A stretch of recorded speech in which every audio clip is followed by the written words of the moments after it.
I would like to introduce Dr. Ruby Simpkins, a physician and story healer who will share a story about family, love, and support, and the importance of empathy and compassion.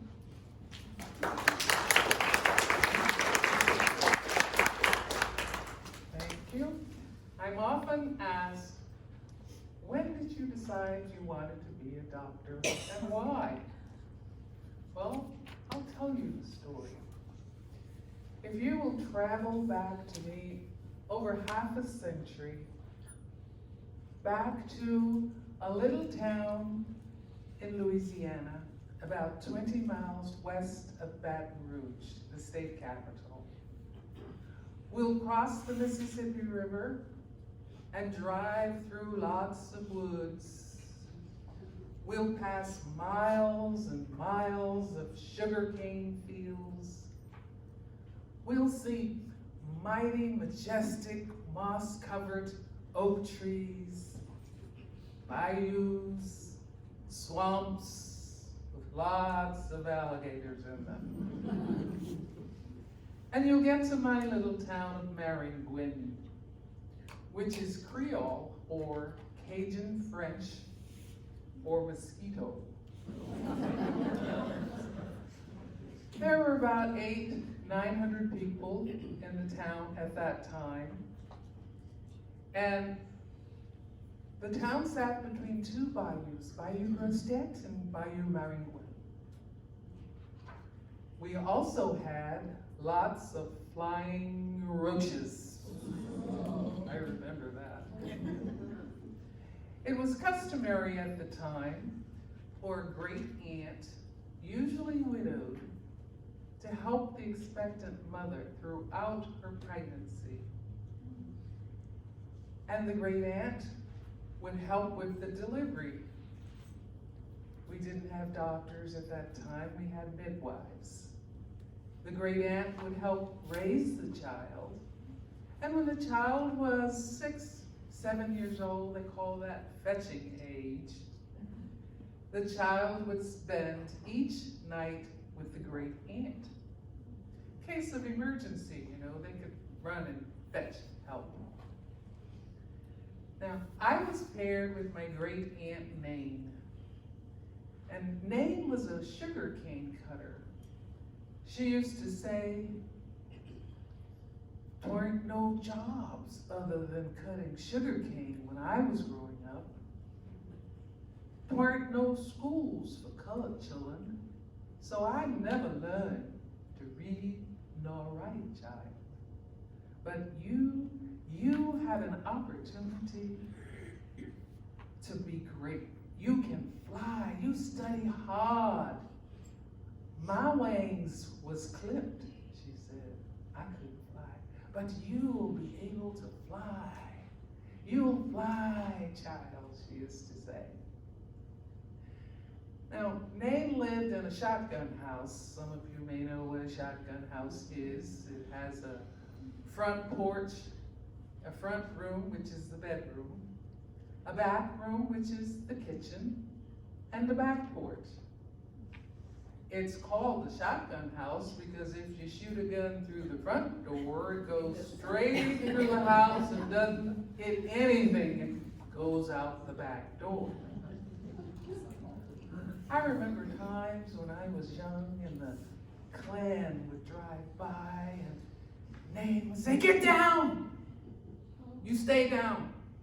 She'd grab that trusty cane knife and wait for the clan. I felt safe with Nain. She said, "Now don't you get up. Don't get up till I tell you it's safe." I felt safe with Nain. She was so special. Now my job at Nain's house was to chop wood and put it in the kitchen stove, also in the pot-bellied stove in the front room. I ran errands and I cleaned the house. And I was real happy living with Nain. Because at my house, we slept 3 to a bed. A little roll-away bed or hideaway bed, some of you may call it. If you didn't put the bed away, there was no place to walk around in the room, and we didn't have a bathroom, so we had a big aluminum tub that we all bathed in the middle of the room. So that was why, when I was the youngest, I had to sleep between my two older sisters too. So all night long I heard, "Move over, you're touching me." And then I get, "Well, now you're touching me." And don't wet the bed. Oh. But at Dane's house, it was heaven. And you know, I never wet the bed at Dane's house.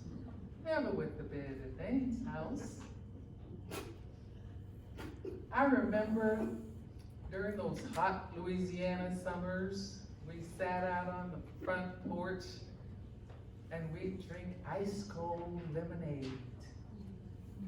Nan would take an old bucket and she put old woolen rags in the buckets and she would burn them, and the smoke would keep the mosquitoes away. And we were able to sit out there for hours and talk. And in winter time, we sat around that old pot-bellied stove in the front room, sipping corn husk tea with honey and lemon. Our neighbor, Mr. Johnny, down the road, he had 2 horses and he fed them corn. And I would go and gather up the husks and take them back to Nate, and she would clean them up real good and brew tea. Oh, delicious tea. Those were happy, happy times. And then one day, I think I was about 11, 12 years old, I came home and I did all my chores. I chopped the wood, I did my errands, I cleaned the house, and I went out on the back porch to sit and wait for Nate. And I waited, and I waited. Pretty soon I saw a group of women coming towards the house. My Aunt Skeet said, "You can go on home, godchild. Nate won't be coming back."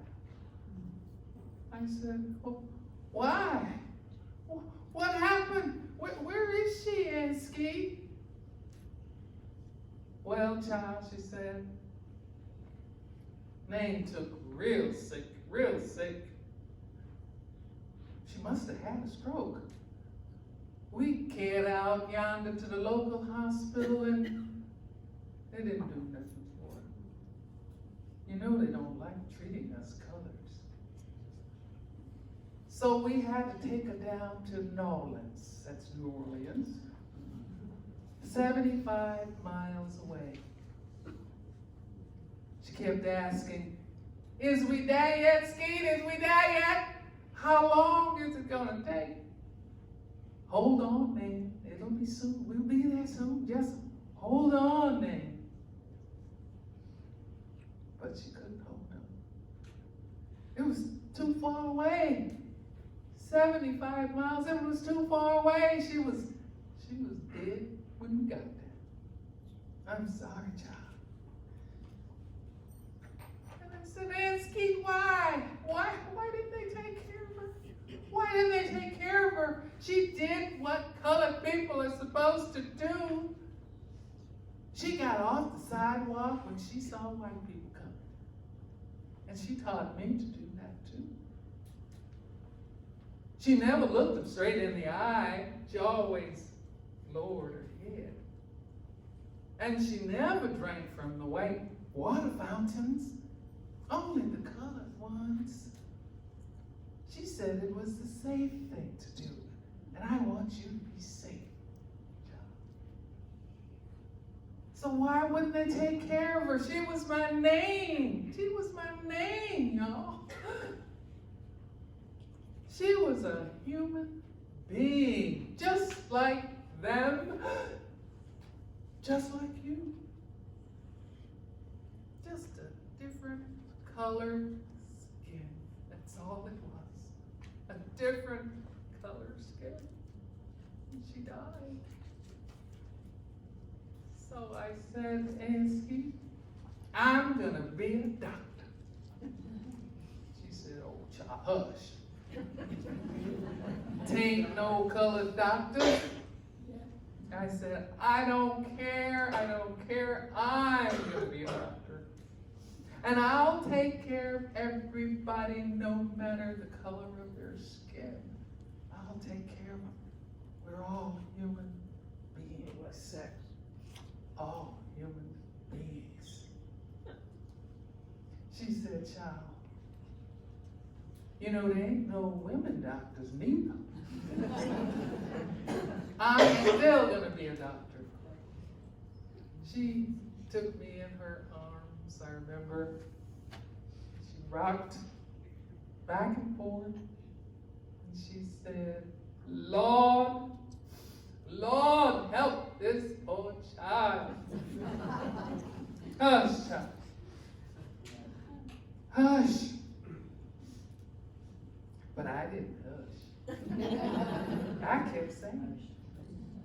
And 12 years later, I did clinical rotations at Harvard Medical School, at Tufts Medical School, and I graduated from Boston University Medical School with my doctor's degree.